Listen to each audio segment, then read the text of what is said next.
குரு வணக்கம். குரு வாழ்க. குருவே சரணம். ஓம் சிவ சிவ ஓம். இப்போது நாம் பார்க்க இருக்கும் பதிவானது கடன் வழக்கு.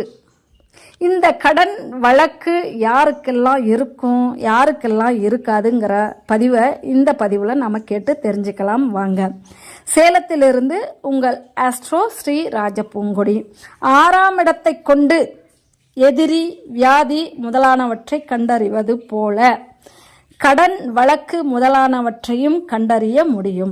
பெரும்பாலும் எல்லோருடைய வாழ்க்கையிலும் இவ்விரண்டின் பங்கு கண்டிப்பாக என்றே நாம் கூறலாம். அதுவும் இந்த காலத்தில் இவ்விரண்டினது பங்கு அதிகமாகவே இருக்கின்றது எனில் மிகவும் பொருத்தமாகவே இருக்கும். கடன் வழக்கு இந்த 6ஆம் இடாதிபதி வலுப்பெற்று இருந்தால் கண்டிப்பாக இவ்விரண்டும் அந்த கிரகத்தினது திசை புத்தி காலங்களில் ஏற்படும் என்று நாம் கூறிவிட முடியும். லக்னாதிபதியும் 6ஆம் இடாதிபதியும் பரிவர்த்தனை பெற்றிருந்தால் அவர்களுடைய வாழ்நாள் முழுவதும் கடன் இருந்து கொண்டே இருக்கும் என்று நாம் கூறிவிட முடியும். 2ஆம் இடம், 11ஆம் இடம் ஆகிய இவ்விரண்டு ஸ்தானாதிபதிகளை விட 6ஆம் இடாதிபதி பலம் குறைந்தே இருக்க வேண்டும். அப்போதுதான் கடனை அடைக்க முடியும். இவ்வாறு இல்லாமல் 6ஆம் இடாதிபதி பலம் பெற்று இருந்தால் ஈட்டும் பொருளை விட கடன் அதிகமாகிவிடும். நாளுக்கு நாள் அதிகமாகி கொண்டே போய் கடனை திருப்பித் தர முடியாத நிலையும் அவர்களுக்கு ஏற்படும். எனவே முன்பு கூறிய 2 ஸ்தானாதிபதிகளை விட 6ஆம் இடம் பலம் குறைந்து இருப்பது நன்மையை தருவதாகவே நம்ம கருதலாம். 2ஆம் இடாதிபதி 6ஆம் இடத்தில் இருப்பது நல்லதல்ல. அதனால் கெடுபலன் தானே ஒழிய நற்பலன் ஏதுமில்லை என்றே நாம் கூறிவிட முடியும். குடும்பஸ்தானாதிபதி, தனஸ்தானாதிபதி என்று அழைக்கப்படுகின்ற இந்த 2ஆம் இடாதிபதி 6ஆம் இடத்தில் இருப்பின் குடும்பம் கடனில் மூழ்கும் என்றுதான் நாம் கூற முடியும்.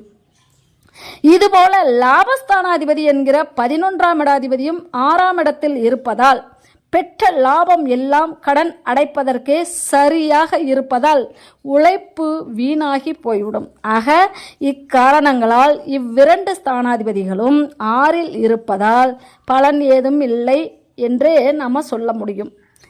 அவர்களுக்கு பலன் ஏதும் இல்லாமல் போய்விடுகிறது. 5ஆம் இடாதிபதி 6ஆம் இடத்தில் இருந்தால்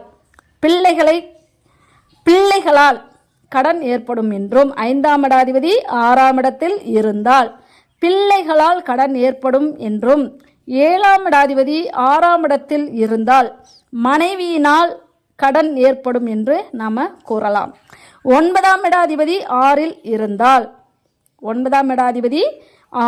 இருந்தால் சொத்துக்கள் எல்லாம் கடனால் அழியும் நிலை உண்டாகும் என்றும், 4ஆம் இடாதிபதி 6இல் இருந்தால் வீடு கடனில் மூழ்கும் என்றும் இவ்விரண்டையும் கண்டறிந்து நாம் கூறிவிட முடியும். 10ஆம் இடாதிபதி 6இல் இருந்தால் தொழில் செய்து அதனால் கடன் ஏற்பட்டிருக்கும் என்றே நாம் கூற முடியும். 6ஆம் இடாதிபதி வலுப்பெற்றிருக்க லக்னாதிபதியுடன் 8ஆம் இடாதிபதியும் சேர்ந்து பாவக்கிரகங்களின் ஆதிக்கத்தின் கீழ் இருந்தால் கடன் தொல்லை தாங்க முடியாமல் தங்களுடைய உயிரை மாய்த்து கொள்வார்கள் என்றே நாம் கூற முடியும். இப்படிப்பட்டவர்களின் ஜாதகத்தில் ஆயுள் ஸ்தானமும் சந்திரனின் நிலையும் பலமிழந்து இருக்கிறதா என்பதையும் கண்டறிந்துதான் நாம் இந்த மாதிரி முன்பு கூறிய பலனை நாம் கூற வேண்டும். கடன் பற்றிய செய்திகளை கண்டறிந்தது போலவே வழக்கிற்கும் இந்த 6ஆம் இடத்தை கொண்டு கண்டறிய வேண்டும். இந்த ஸ்தானம் வலுப்பெற்றிருந்தால் வழக்குகள் ஏற்படும் என்றும், வலு விழந்து இருந்தால் வழக்குகள் எதுவும் ஏற்படாது என்றும் நம்ம கூறிவிட முடியும். எப்படிப்பட்ட வழக்கு என்பதை இந்த 6ஆம் இடாதிபதி இருக்கின்ற ஸ்தானத்தை கொண்டும் 6ஆம் இடாதிபதியுடன் சேர்ந்த கிரகம் அல்லது கிரகங்களை கொண்டும் நம்ம கண்டறிஞ்சி கூற முடியும். 6ஆம் இடாதிபதி 2ஆம் இடாதிபதியுடன் சேர்ந்து இருந்தால் பணம் கொடுக்கல் வாங்கலில் ஏற்பட்ட பிரச்சனையால் வழக்கு ஏற்படும் என்றும், 3ஆம் இடாதிபதியுடன் சேர்ந்து இருந்தால் உடன் பிறந்தவர்களின் மீது உள்ள பிரச்சனையால் வழக்கு ஏற்படும் என்றும், 4ஆம் இடாதிபதி சேர்ந்து இருந்தால் வீட்டோடும் உறவினர்கள் மீதும் தாயின் மீதும் தொடர்புடைய பிரச்சனையால்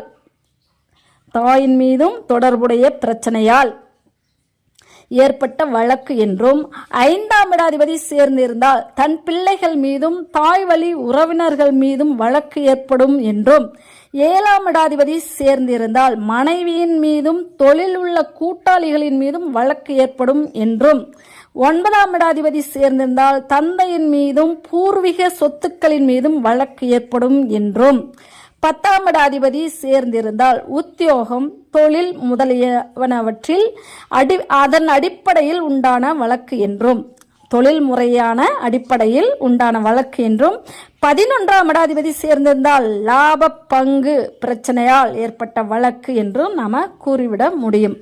6ஆம் இடாதிபதி வலுப்பெற்று சுபகிரகங்களின் பார்வையும் பெற்று நல்ல திசை புத்தியும் நடக்குமானால் வழக்கில் வெற்றி ஏற்படும் என்றும், இவ்வாறு இல்லை எனில் வழக்கில் தோல்வி ஏற்படும் என்றும் தெளிவாக கூறிவிட முடியும். நல்ல யோக திசைகள் நடந்தால்தான், அதுவும் கிரகங்கள் பலம் பெற்று இருந்தால்தான் வெற்றி உறுதி என்றே நாம குறிப்பிட வேண்டும், இல்லையெனில் குறிப்பிடக்கூடாது. பொதுவாக இந்த 6ஆம் இடாதிபதி 2ஆம் இடத்தினுடனோ அல்லது 4ஆம் இடத்தினுடனோ அல்லது 10ஆம் இடத்தினுடனோ தொடர்பு கொண்டிருக்குமானால் எப்போது பார்த்தாலும் கோட்டும் கையுமாக இவர்கள் இருப்பார்கள் என்றே நாம கூற முடியும். முன்பு கூறிய கிரகங்களுடன் ஸ்தானாதிபதி, அந்த லக்னாதிபதி, முன்பு கூறிய கிரகங்களுடன் லக்னாதிபதி சேர்ந்திருந்தால் இப்பலனை நாம கூறிவிடலாம். கடன் வழக்கு இவை ஏற்படுமா, இவற்றை சமாளிக்க முடியுமா என்பதையெல்லாம் முன்பு கூறிய வகைகளில் ஆராய்ந்து கண்டறிந்து கூற முடியும். நன்றி. மீண்டும் அடுத்த பதிவில் சந்திப்போம். வாழ்த்துக்கள் அனைவருக்கும். வாழ்க வளத்துடன் அஷ்ட ஐஸ்வர்யங்களும் பெற்று வாழ்க வளர்க. நன்றி.